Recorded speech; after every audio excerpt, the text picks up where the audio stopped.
destigmatization uh, destigmatization about the mental illness. And third is we run a self-help support group for the person with mental illness and their caregivers. So we have multiple projects going on. Recently, we have conducted a psychoeducation psychoeducation for caregivers of person with mental illness. We have multiple publication. You can see those publication on our website. We release quarterly newsletters, which is mostly in Marathi currently. And we have few articles in English as and when we get it from our English group. So without doing further delay, I'll give mic to Ganesh ji. Ganesh ji, please introduce Sangeeta ma'am. And I think we have started with our recording. Oh. Well, thank you, Yes. Manjari. Yes. Good evening. I am Ganesh, a mental health volunteer with Eklavya Foundation. It's my honor and a privilege to introduce Sangeeta Iswaran, a TEDx speaker, the first recipient of the Bismillah Khan Yuva Puraskar National Award, creator of the Kathradi method of empathy-based social transformation, founder and managing trustee of Wind Dancers Trust, fellow of the International Institute of Conciliation, Boston, USA, honorary associate, Nature Conversation Foundation, India, creator of Lori Lollakku, mobile theatre for marginalized communities, public speaker, people dance in UK, Itau Cultural Brazil, Universidad Veracruzana, Mexico, recipient of the Rotary Peace Builder Award for COVID relief work. Wait, there's more. Born in 1975, living in Chennai, India, Sangeeta Iswaran is a Bharatanatyam performer, speaker, and a grassroots social worker and activist. She has worked for 25 years with communities across 40 countries using performing arts in education, empowerment, and conflict resolution. A force for change, Sangeeta's cutting edge work utilizes pedagogies embedded in traditional performing art. This has reached over 1 million beneficiaries. Sangeeta is a polyglot, speaking 8 international languages. She has taught at over 50 universities. She developed the Kathradi method of empathy based social transformation based on the Rasa theory from the 11th century. This theory encompasses 5 levels of understanding: physical, sensory, emotional, intellectual, and spiritual.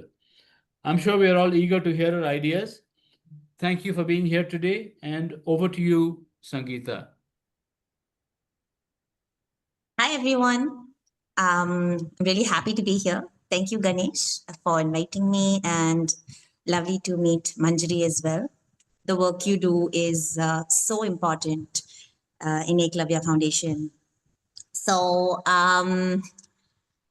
I actually am going to give you the bad news right beforehand. I'm going to ask if you all would be willing at some points in the talk to put on your videos and do some just a little bit of a game with me sometime. Not right now, don't worry. Okay, if you're okay with it. Oh, nice to see so many faces. Thank you. Sometimes when we are online, we feel we're speaking into a void, and we have no idea who's there and what's happening. So, first of all, I am super, super, super duper thrilled to be here and sending you all much, much love. Really, truly, much, much love, because the first pillar that I work with and I feel that every space needs to be infused with, I think you'll all agree with me, and that's love. Whether it comes to our families, whether it translates differently in workspaces, right? If there is no care, you can call it love, you can call it care, you can call it affection. If we don't feel it, it makes our life just so much harder. And now that so many people have already put on their videos, thank you so much. I would like just to do a small exercise with you. This is how I start all my work, right? So everybody, big eyes, big eyes. Oh my goodness. Lovely, lovely. Shari Coco, lovely eyes over there. No bigger. Come on, come on. Sushil, you can do it. Perfect. Yes. Reshma, wow. Okay. Madhuvanti, nice. Okay. Small eyes. Shrink them. Small, kuti busku eyes. Very nice. Big eyes and small eyes. Thank you. Scrunch them. It's like you can't see something. You're trying to see something like, I can't see. I'm trying to figure it out. Yeah. Okay. Big ears. Can I see some nice big ears? Like an elephant. Voila. Lift those hands. I know you've got 2 hands. I can see you now. So yeah, big ears and big heart. Thank you so much for joining me in this little teeny weeny bit of an exercise. And it's so lovely to see you all today. So many different faces. Thank you so much. The reason I do this exercise, I mean, after that really Pandu CV kind of an introduction, you're like, what is this woman doing? Why does she do this ridiculous stuff? And the reason is that this incarnates the philosophy of Katradi. Big eyes is wonder. You know, when children, when the first 5-10 years, they all like always like this, wow, what is that? And they have this focus because they're seeing something new and they still are tapping into the sensation of wonder. And very often as we get older, we get cynical or we're just too tired or too busy to stop and say, wow, just wow. So in the work I do, I play on wonder and curiosity. What is that? I don't understand it, but I want to know. What is it? Curiosity keeps your brain so alive because you want to learn more. You want to figure out what the world is like. You want to understand why someone is behaving in a particular way. And how do you do that? One of the biggest, best ways is by listening, right? When we listen, and how do we listen? With a big heart, an open mind. So this little exercise in all my work, when I start in a workshop, when I start with a space, tomorrow I'm starting a huge workshop for more than 50 amazing women from all over South India, rural women leaders. This is the first thing I will do because they will come into the space and they would be like a little shy or, they're like a little bit, they've just got off the bus or whatever, they've landed. They don't know what's going to happen. And then they make eye contact. Even before we do a vanakkam or a namaskaram or a namaste, right? Even before you touch or you shake a hand, the first thing is your eye contact. And this is what Bharatanatyam or so many art forms, dance forms in India delivers. Through your eyes, you can communicate so much more. And this non-verbal communication, this art form that's 2000 years old or more, right? Maybe they didn't dance exactly this way 2000 years ago, but we still know that these eye positions, the hand positions, they were all used and to communicate rasa. That was the goal of this form. And what is rasa? Rasa is not just like, oh, adra, padra types. We are jumping around and you're like, sweating madly on stage and there's a beautiful singer and you have this beautiful costume and, full jewelry head to toe, which costs the earth and you're like wondering how you're going to pay your bills, whatever. But my teacher used to say, if you have the best costume, you have the best music, you have, amazing lighting and stage, you're dancing in a very famous stage, nothing matters. If you cannot give the audience one moment of rasa or connection with what you are doing, you can go home.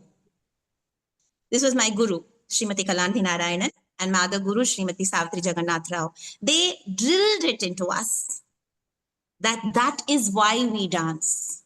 We dance for intimate connection. And what type of connection is this? I'm going to get up and show you some stuff. So one of the first shlokas, I tested this.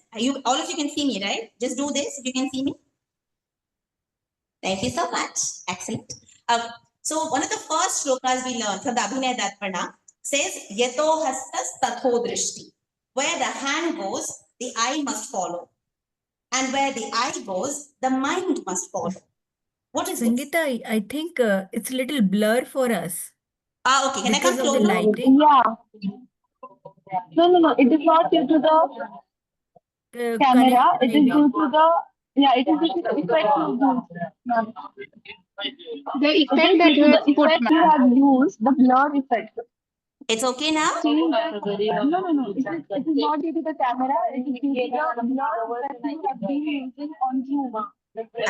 There's too much ambient noise. I'm unable to hear. I think there is a light behind you, Ah, Sangeeta. got it. That's blurring So it. that's causing it. Okay. No, ma'am, the So, effect that you have put on your screen for the background that you are supposed to remove. The effect that you have to got use. it, got it. I Yeah. know. I just do the smudgy background so that one doesn't see Yes. normally where I am. Yeah. But now That I'm is trying the to blur remove it. background. Yeah, that is it. I don't even know how to done. Okay, Yes, does this done. work? Perfect. Done. Or switch off the backlight. Huh. Okay. Is this good now? Yes, Better? better. Yes, ma'am, it's better now. Oh, good. Yes, Yeah, ma'am, we can see. perfect. Nobody call me ma'am. It's against the rules. Okay. First Okay. rule for today, no ma'am. Okay. Okay. So, yato hastas tato drishti. Where the eye goes, the mind goes. Tatho manaha. Yatho manaha tatho bhava. Where the mind goes, the emotion goes. Now, if I'm looking at that and it's a flower, my emotion, once I understand it's a flower, my emotion is going to be different from if I understand if it's poison, right? So there is a physical action which is followed by a sensory, you notice it with your senses, and then your mind analyzes it, and then you have an emotional reaction. All this goes together to make your rasa. But what do we learn in our education system? It just says study, logic, 1 + 1 is 2. All of it is analytical. We don't give importance to physical, sensory, emotional, spiritual. There are so many ways we have to communicate to achieve rasa. What does this have to do with mental health? Like I told Ganesh, I have to be honest. I don't work in the mental health sector per se. I'm not a therapist or a psychologist. I use movement in what I called transformation, social transformation, personal transformation. But take the example of tomorrow. I'm going to meet all these women from extremely difficult backgrounds across Tamil Nadu who are fighting barriers of gender, of caste, of community, of language, of education or lack of education and opportunity. Mental health is a huge part of it. To have the courage to step out of an extremely restrictive space that tells you a woman has to keep her head down, her eyes down. A woman should not do this. A woman should not do that. In this caste or in this religion, we don't allow this. For someone to have the courage to step out, you have to work with mental health. You have to work with building courage. You have to work with fighting fear and fighting shame, because shame and fear is how we are controlled by society, right? Someone who, let's say, in many of the slums I work in, if you ask, if you do, we did 10 years ago, I did a project where we investigated 400 slums, 400 families in a particular slum. And we were just asking one question: how many families have the husband who drinks? And how many families have domestic violence? It was like 399 out of 400. Literally, in 399 households, there is domestic violence.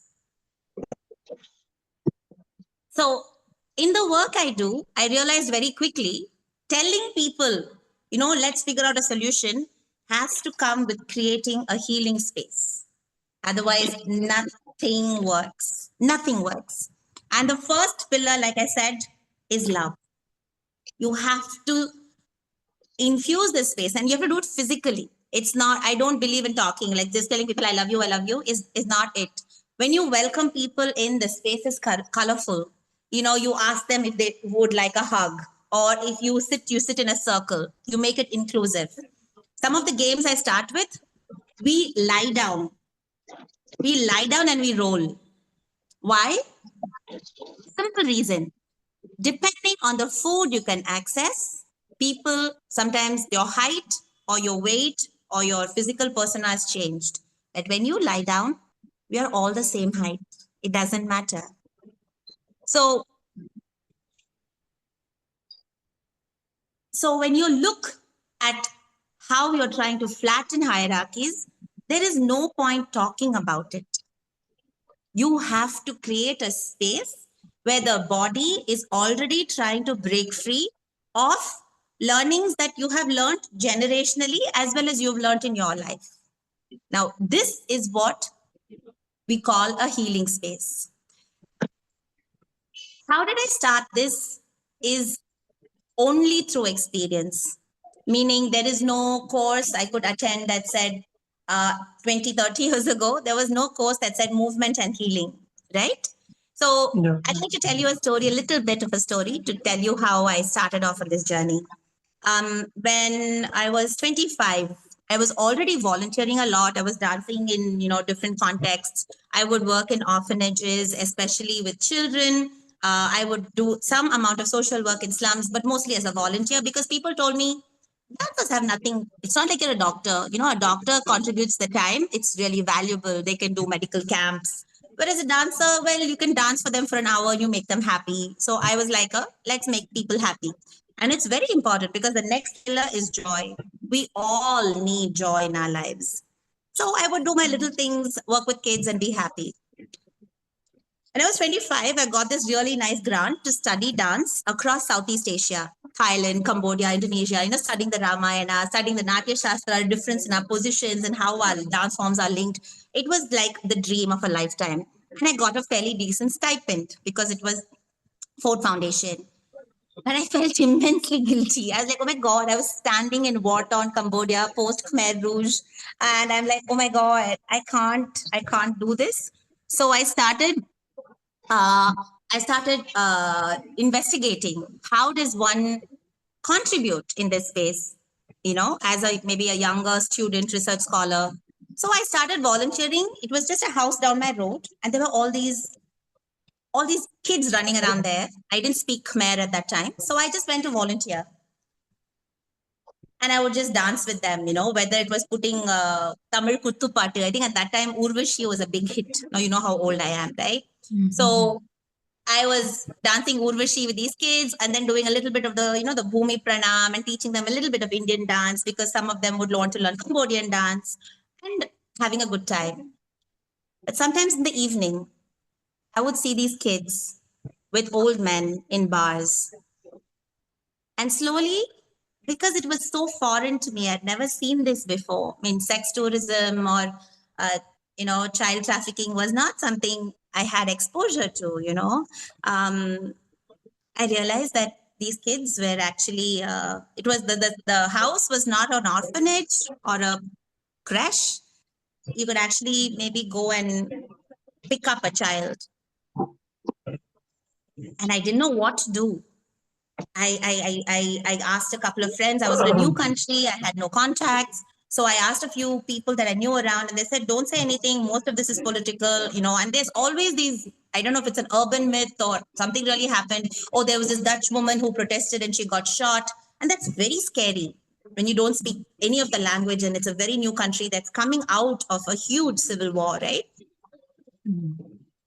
But this is it. I couldn't do anything. So what did I do? I couldn't do anything to help the children I felt.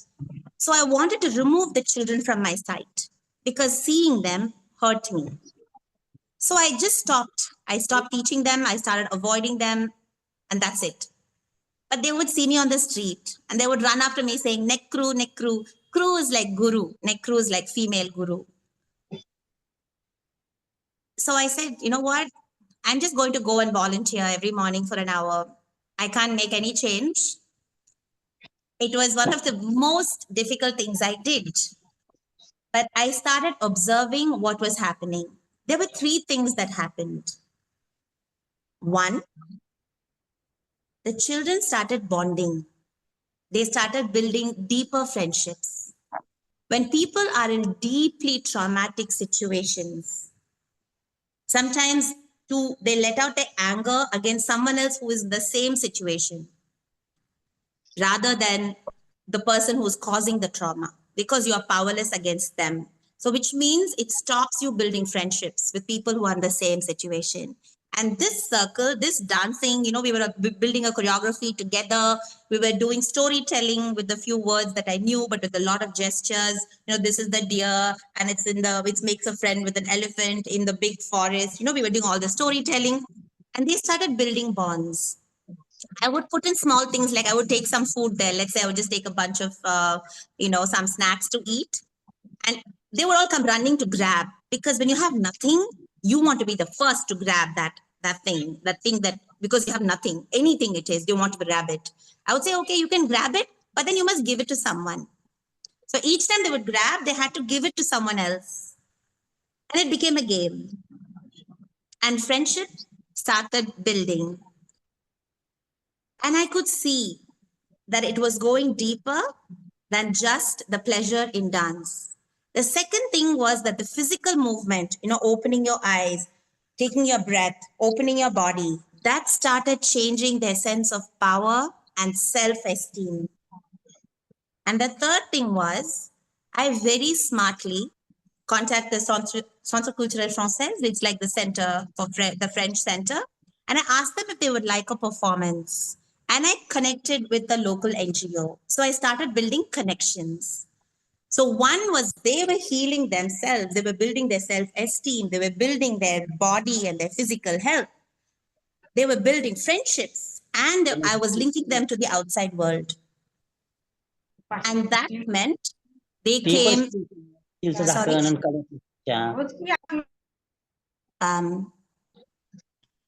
So as they would do that, since others were starting to look in, the operation for the people there became a little more dangerous. And some of the children could actually leave and join an NGO and come out of this cycle. It was a long process, and it took me years to also get out of this feeling of complete powerlessness, right? But there are so many pedagogies in our dance. For example, if I'm doing an Allariko and I'm doing tat tei tei yum tat tam kedata tat tei, I am moving only at certain times, and I'm extremely still. I'm very still at other times. The sense of presence is very strong when you're a performer, because that is what you're embodying. If I would walk through a refugee camp, like I worked after that, in wars in Indonesia, in Mexico, wherever, right? When I would walk through, I would breathe and I would just be present and think, what is it I can do right now? And that personally has saved my mental health. There were so many times when I was like, I'm just giving up. This world just doesn't work. It's too cruel, or whatever the wars that are going on, the issues that are there. Sometimes you get very overwhelmed with all the stimuli that's hitting you, more so today with all this online information. But then I would step back and I would say, do what you can do and do it for the best of your ability. That is the core work of any dancer. Do what you can and do it to the best of your ability. And that's actually in the Bhagavad Gita, it is said, right? When Krishna says, do what you have to do your duty, don't expect anything in return. And that has been the mantra that's holding all the work together. When I work with these women tomorrow, and after 3 days, we are going to explore all kinds of situations in their homes and their lives, right? We're going to explore deep feelings of shame and of anger and of powerlessness. And the question says, I can't just open this Pandora's box and then they leave. The power comes in saying, I can do something about it. And I have to let go of the things that I can't change right now.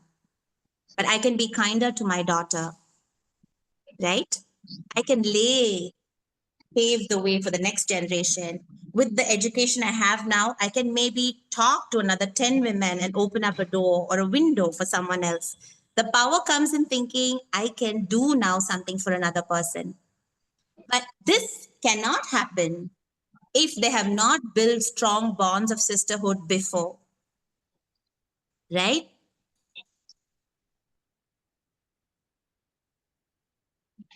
intimate connection, intimate, loving connection, intimate, loving, joyful connection, intimate, loving, joyful, non-transactional connection. This is the net that I weave, and we do this non-verbally. Another exercise we do, for example, is I get all the entire group to sit with me. I still remember a few years ago, I did it in a camp for migrant workers who were trying to get back to their cities, no? So I was sitting in Central Station every evening during lockdown, welcoming hundreds of people, trying to make sure everybody had food. And we have a big group of people who are doing this during COVID, trying to wear masks and everything. And they were all so angry and they were so fearful. So we started dancing, we started singing, whatever. I was asking people from Bihar, what songs do you have? And they were like, Didi, are you mad? I mean, we're all trying to figure out how to survive. They're like, what songs do you have? I'm like, we are stuck here. We're stuck in the station till the shelter or a bus comes to take you to a shelter or the train comes to take you home. So let's sing, right? That moment of joy, when you forget your troubles. In Advaita, they say very beautifully, the heart that feels joy at that moment is perfect because your wanting, your anxiousness, your fearful heart, your desiring heart, everything is quiet for that 1 second. So giving joy is very important. Joy, whatever your circumstances are, we have to figure out ways in which to build joy, which is why this year we're building what is called the Magirchi project, the Joy Project. How many ways, in how many communities, in how many different forms can we spread joy, right? Without expecting anything in return. Can we keep paying it forward? So Katradi, which is my organization, we are more like a collective. We operate as across India in different forms. We are now, for example, since 2 years, we've been doing small projects in Manipur because Manipur has had a lot of, I think many of you might know, though it's not there much in the media, Manipur has had violence and almost civil war for the last 2 years. So we work in refugee camps, we help kids access education. But the first time I made a trip to Manipur, all I did, I got a whole bunch of people in a camp to get up and just dance with me, just circle dancing. I asked them what they do. They have beautiful songs that they move to. So we did this without expecting anything. I don't know what will come out of it, right? And people can ask, these guys are literally living on potatoes and rice with one chili. What is the point going and dancing there? But at the end of it, because of the bond that was built, right? And the connection of the eyes, connection of the heart, a whole bunch of women in a camp came up to me and they showed me sores that went from their ankles up to their thighs and up to their private parts because they had no toilets. And they could not tell this to the teams of male doctors and even female doctors that were going through because everybody was too busy trying to provide them with some care. Nobody could stand, talk, laugh, provide the space for them to come out of their embarrassment, their shyness, their shame to ask for this help. Right? So there is power in connection. There is power and immense healing in intimate, non-transactional connection. Some of the work we do is with people who are, for example, who are addicts of alcohol or substance abuse. Sometimes when we were approached for the first time to take up this kind of work, sometimes from the police, sometimes from other NGOs, sometimes from women in the community because they bear the brunt of the violence, I used to think, I do a lot of community work. It is super easy to work with kids. You can get your hands on the young adults, the teens, even the teens, the guys, the young adults, you can somehow get them together. You can do either through dance or through sports or, creating a library. There are ways to get. There are ways to, even get women to come to workshops because there are self-help groups or women tend to congregate around, let's say the Rajiv Gandhi, the MNREGA, 100 Nurnal Vela, 100 days work. You can find groups of women. Getting adult men to come for workshops is so hard. And the first few adult men workshops I facilitated, I went mad because it was so hard to balance the room. It is very hard to create vulnerable spaces with men because men are taught from childhood that you need to be strong. Your value in your family is the money you bring in. When we look at gender and inequality in India, we see very often, yes, women suffer, men suffer too. So the project we built, and now we're calling it the Joy Project, one of the aspects is when we work with men on addiction and alcoholism, we talk about joy first. We ask them, what makes you happy? Nobody wants to drink, go home and beat up his wife. It's not a happy place. I don't think any person wants to do that. But the approach that most doctors, most NGOs, most government schemes towards alcoholism is get a group of people together, lecture them to death, tell them your liver is dying, your brain is dying, everything is dying. Why are you doing this? It's against the law. You're beating your wife. You only talk about the negatives. Nobody's asked them, how do you feel? When you drink, does it make you feel better? And very often the answer is yes. When I drink, for a short period of time, I feel very happy and I don't feel happy normally. So then you look at what are the circumstances around that build your happiness. And the most important thing is you have to go beyond the stigma. So one of the biggest, our biggest successes come when we handle issues that are taboo. For example, we work a lot in child sex abuse, in adult abuse. We work with companies or with large corporates and NGOs to talk about POSH, prevention of sexual harassment, because the reason why we are called, a lawyer can do this job, but women will not come out and talk. And the core phrase is manam urubaram, manam pedam. Ellarum pesuvanga. Everybody will talk about me. You know, it'll bring shame to my family. My colleagues will know. I will be scared. So when we do these sessions, we remove the shame. We work on de-shaming. I call it besharam. We are like, no manam, no vekkam. Doesn't help you. You know, be open, speak from the heart, support each other. So our POSH or sexual harassment workshops, child sex abuse workshops, and other taboo subjects like, reproductive health, mental health, they're very strong because we first work on the body to remove taboo. Because your mental health and is reflected in the body. Your socialization is reflected in the body. Just give you a small example. The way I sit is conditioned because of how I'm born. My first identity, what do we ask first when a baby is born? Ana, ponna. Is it a girl or a boy?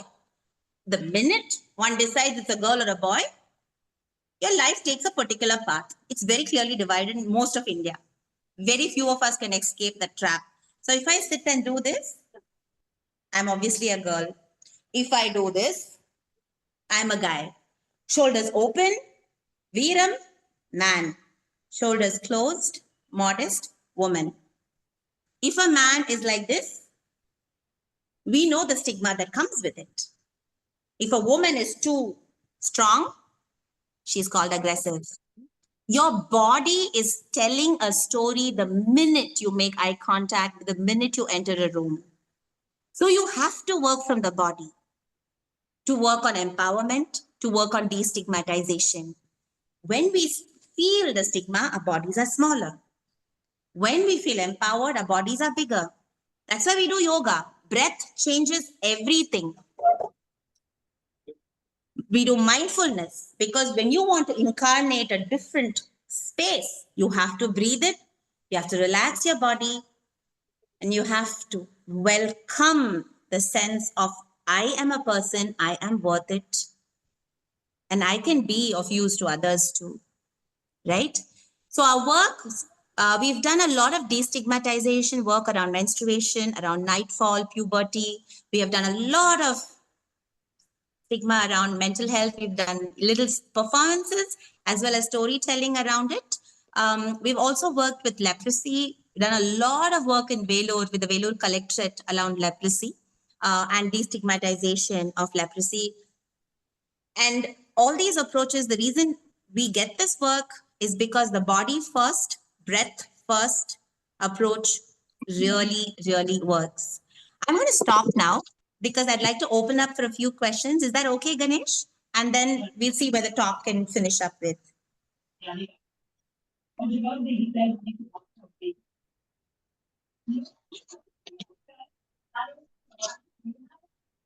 You can put your questions in chat box or Yeah, can someone raise read your them out? hand. I have an eye vision problem. So I can't see very well. So if someone can read it out, I'd be very, very Okay. Or maybe you can just grateful. raise your hand and you can ask. So, yes, Uma ma'am, please speak. Uh, it's been such an awesome time listening to Sangeeta. My God, ரொம்ப என்னன்னே சொல்ல முடியல என்னால. I just wanted to know where you do the work from. Base is in Pune? Me? My base? Yes, Sangeeta. So I am actually Chennai born and brought up, but by the time I was 18, I decided to leave. I wanted to travel. I wanted to find out where I would be useful, I guess, in the world. So I now am based out of a village in Kalavai Koot Road, that is in Ranipet district. It's very close to Arcot. But I am based out of Bangalore as well because my sister and my father is pretty old and I help care for him as well. And I'm right now in Chennai because we have a base here. So I go where the project takes me. And many of our projects, for example, two of our projects are now based out of Italy and France, working with refugees. Some of our projects are in Manipur or all over India. We are going to start one in Delhi with children in conflict with law. They call them Bacha Jail. So one of our projects are going to now take off there using sports and arts. So wherever it's needed, a lot of trainings. So I train other NGOs to take up, like we have modules on different gender-based violence, caste, and child sex abuse, like I said, on destigmatization of leprosy, on empowerment, all that we have modules that are set up that we can train people on. A lot of trainings goes in schools to help teachers become more empathetic with children with behavioral issues as well as mental health issues, as well as we don't, let me put it this way. I work in conservation, like I work with the Snow Leopard Foundation, 5,000 meters up in the Himalayas. I don't know anything about snow leopards. I don't do the research, but I know about communities. So if you're looking at community-based conservation, the scientists don't have techniques how to reach out. How do you disseminate right information? How do you bring people together for a cause? I can do that.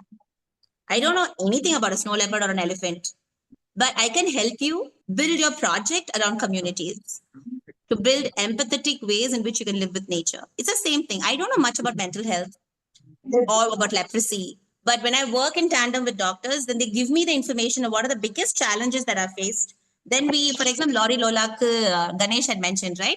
Lori Lolak is one of our strategies, and it's a very effective strategy. We used it in COVID. We performed in more than 150 villages. We asked other Kuthu performers, all night Kuthu, Tamil Katte Kuthu, they went to more than 3,000 villages and performed our scripts on COVID. Because the problem with the government, when doctors would go inside a village, they would get stoned because the trust in the system had gone. Whereas when we went in, we were not talking about disseminating information. Anybody can give a flyer and disseminate. We were talking about addressing the fear people had that there was a strange disease that was coming and killing them. We told them that the government had some amazing schemes up in Tamil Nadu. Tamil Nadu did a great job. If you had COVID, you're not going to die, 99%. You just need to go into these centers and stop spreading it. So we were far more effective than the doctors. Why? Because our job is community work. That's my specialization. So that's why people have to come together. Most of our very, very powerful project is not with all dancers or all lawyers or all doctors. You need a dancer, you need a lawyer, you need a doctor, you need, multitude of specializations coming together to work to change and remove what is not, what needs to change. Super. I just did something all your cases. I'm feeling happy. Mwah. Thank you. Thank you so much. Because I'm a special educator working in Bangalore with an NGO for the last 4 decades plus, a counselor also. So much of what you have been saying resonates so much with me. Of course, I'm doing what best I can do. I'm young at 77, so. No worries. Actually, if you'd like to meet up, I'm very Because happy to. I come to Bangalore often, so yeah, I we would love can to, maybe yes. get connected through Eklavya or however you. I'll do Yeah, that. I'll do that. we are stronger Amazing. together. Romba sandoshama. God bless you and yours. Anybody else?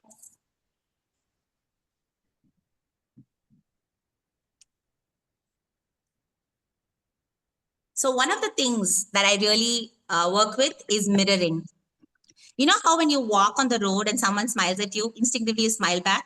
Or someone just looks at you, you're like this? Humans mirror. It's one of our things that we do. And sometimes we might, and sometimes we might not mirror if we don't notice.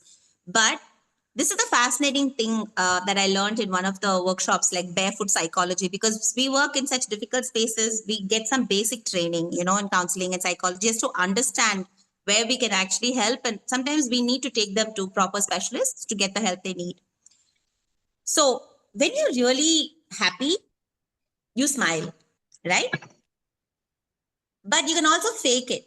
If you're not really feeling happy, but you smile, the muscles do a reverse thing. Because you're moving these muscles, it's triggering the brain and telling the brain there's something happy that's going on, and it releases the happy chemicals. This is something we use a lot in dance. Imagine this: we have 25 or more facial muscles. We have one big fat butt muscle and one muscle or two, you know, one in the front and one in the back in your legs. But your face has 25. Why? Because facial communication is very important. Like when you raise your eyebrows or you do this, I can say immediately some of you are doing this because you're mirroring me. You're watching me with intention. So everybody's like this, no? Or you do, oh, yo. Oh, no, you're power puppy. You know, when power puppy expression. So a lot of the work we do, we sit in circles and we do the Navarasa. And we always finish with laughing. Everybody might have heard of laughter therapy. And you're finishing like Vicky Sirikano. You have to really at the end of it, you just feel so much lighter. Not because any situation in your life has changed. No. The suffering you have, or the problems you have, or the joy you have still remains the same.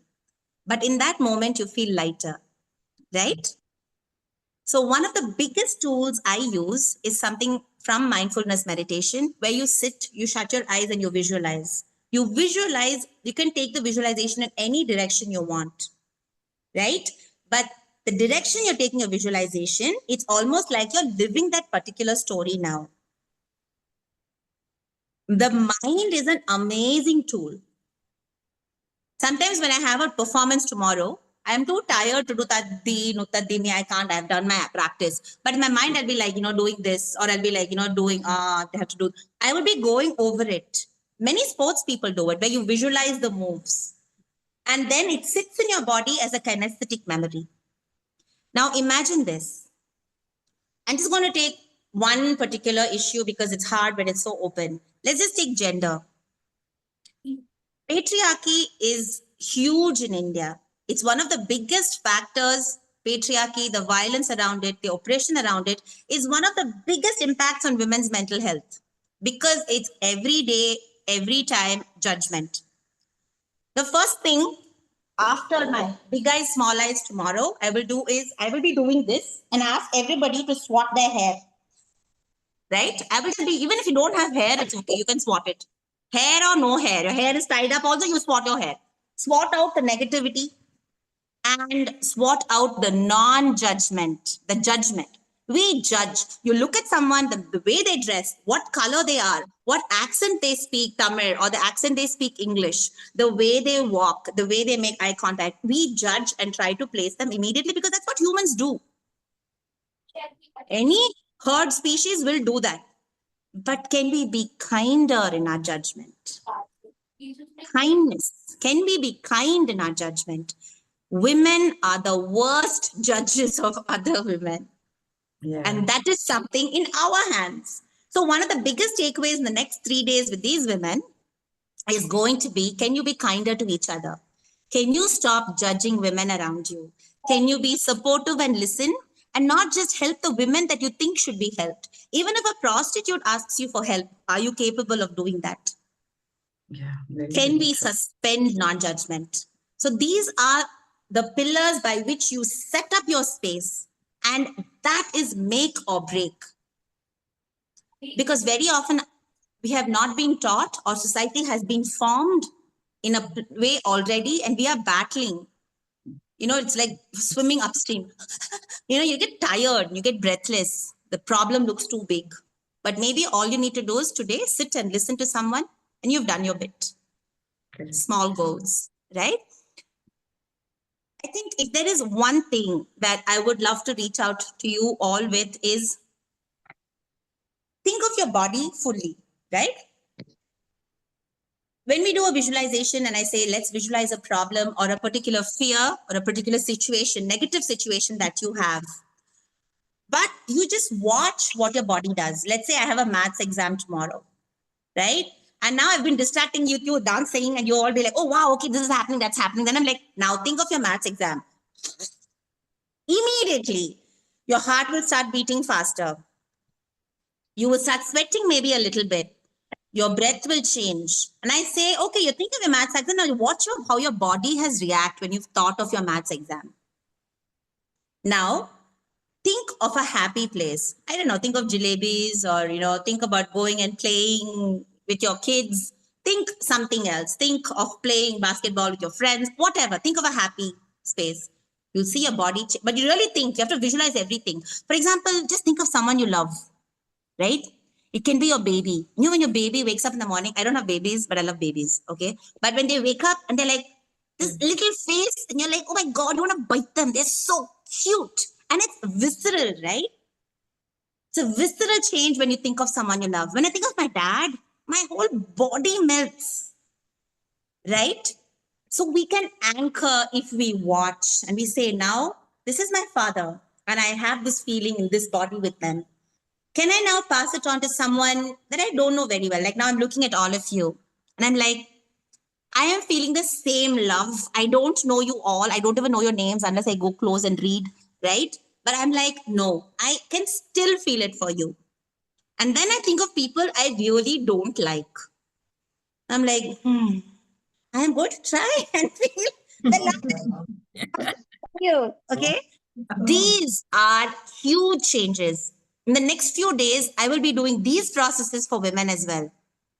And that will tie into their final transformation, going back as a change maker, capable of being kinder, capable of being non-judgmental, and capable of feeling and knowing that you are loved, that someone loves you and that you have the capacity to love so many people.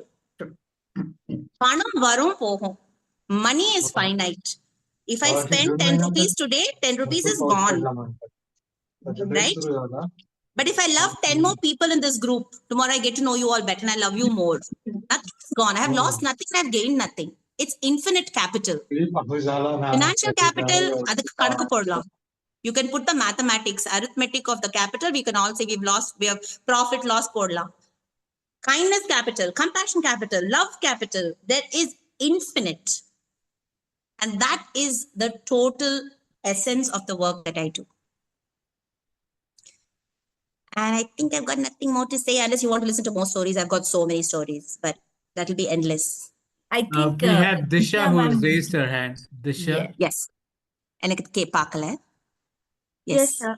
Good evening, ma'am. And so I am very happy to see you right now because it was so interesting and influential that it's giving me immense joy. I just want to ask, by visualizing, are we conditioning ourselves, or by mirroring, are we conditioning our brain to act in a certain way, or is it more on the level of feeling something? Very, very good question, Disha. Thank you so much. Because there are different levels of visualization. So I've been meditating now seriously for more than 10 years, but I've been doing a lot of different kinds of meditation for the last 30 years. So I can tell you, when you start a visualization process, in the beginning, all one is trying to do is watch. Very often we are caught up in the drama of so many of our stories, no? There are so many ways in which we identify ourselves, and many of them are the stories that we are living. Right? For example, I might say like 10 years ago, one of my strongest stories was I had a mother who I loved very much and she had cancer. And that was my biggest story at that time. How do I hold on to my mom, not hold on to her? How do I help her through? How do I help myself? So it's the biggest story, right? That's when I actually got deeply into meditation because that story was getting too powerful and I was being of no use to anybody. The first thing of meditation when you're serious, you step back and you watch. You say, okay, this is what I'm going to focus on, but one part of me is going to watch as well. So you choose whatever topic you have chosen. So visualization is different from mirroring. There are two different processes. Mirroring is something we do automatically or naturally very often. Like I said, when someone smiles, you tend to smile back. Many people do, some people don't, and it's okay. There's no judgment here. So mirroring is a different thing. When you're saying visualization, it's not just about visualization. It's to visualize and then observe as a witness. If you're visualizing, and let's say I'm visualizing, the problem or the story I was living with my mother, and I was getting more and more into it and crying more, it's not going to help me, right? So a good meditation teacher would help you to visualize and step back and watch. Watch how your body is suffering. Watch how your breath, watch your physical changes. Ask yourself, even now, like I mentioned my mom, and obviously I love her and I still love her. I can feel the tightness in my chest. Because of years of meditation, I know my stomach is knotting up a little bit. Because she's part of me. And anytime I invoke her name, my body will react. She was the person who gave birth to me, who I lived with for so many years, right? So, but watching it helps me release it, helps me accept it. So visualization can be a very powerful tool if you know how to use it and you don't get even more stuck in your story.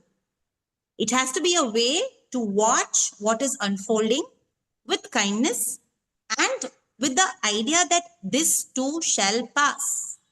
Nothing is permanent. Nothing is permanent. You're happy this moment, it will also go. You're sad this moment, that will also go. We need strategies that goes beyond your current emotional condition. And meditation is one of them. But it's a beautiful question. It's a very deep question. Thank you so much. Fantastic. That was a great conversation and a great exchange. Some things which I noted was that shame comes in many forms, not just mental health. Shame is there in many forms. And I also quote from Dr. Abraham Lowe, helplessness does not mean hopelessness. I think there's always hope even when you feel a little helpless. And the one big thing for me is, though it might seem cliched, I found it very helpful. Basically, it is show, don't tell. I mean, just show instead of just trying to tell. That makes a lot of difference. So can I just add one thing there, Ganesh? Something that really helps is one thing I ask, like when I work with kids who are in incarceration or even with normal people in an NGO or in a corporate, I say, okay, now in the next half an hour, go outside, pick up leaves, pick up flowers, pick up whatever's fallen. Don't kill anything, don't pluck. Pick up whatever, pick up stones, pick up mud, pick up whatever, even plastic bottle caps, whatever. Come back and on your space or in your paper, make a visual representation of how you feel right now. And that is so liberating because you're not putting logical words to what you're feeling right now. It helps so much in clarity. Tapping into your art brain is very different from tapping into your logical brain. Yeah, the movement and healing part of it was very, very well said. The movement and healing are definitely connected. And I think whether you treat it as a distraction or as something which takes you to a better level of understanding, I think that's something which is wonderful. Thank you so much for sharing. Really appreciate your time, taking your time to come and address us. Hope to see you soon sometime in person. I hope yes, we will catch up again. Thank okay, you everybody, send off some kisses, please. It makes me very happy when people send flying kisses. Go for it. Thank Makes you so much, Sangeeta. Thank you Thank you, so Ganesh. much. Thank you, Thank you. Mrinalini. Thank you so much. Manjari, not Manjeeri. Thank you so Mrinalini. much. Bye Bye. now. Yes. Bye. Thank you. Take Bye God bless now. care. you. Stay You too. God happy. bless you, Sangeeta. Thank All the you. very Thank best. you. Thank you. Thank you. You too. Thank you so much. It was an amazing session. Thank you so much. Great All chat. of you come to Very, my village. Just come. So We'll have so much fun. We'll do Yes, that. we will. yes, sure. We'll You do ask that. us and we'll come. We'll come. Thank you so much. Wonderful work. Wonderful work. Take care, everyone. Sending Thank so you. much love. Bye. Bye. Bye.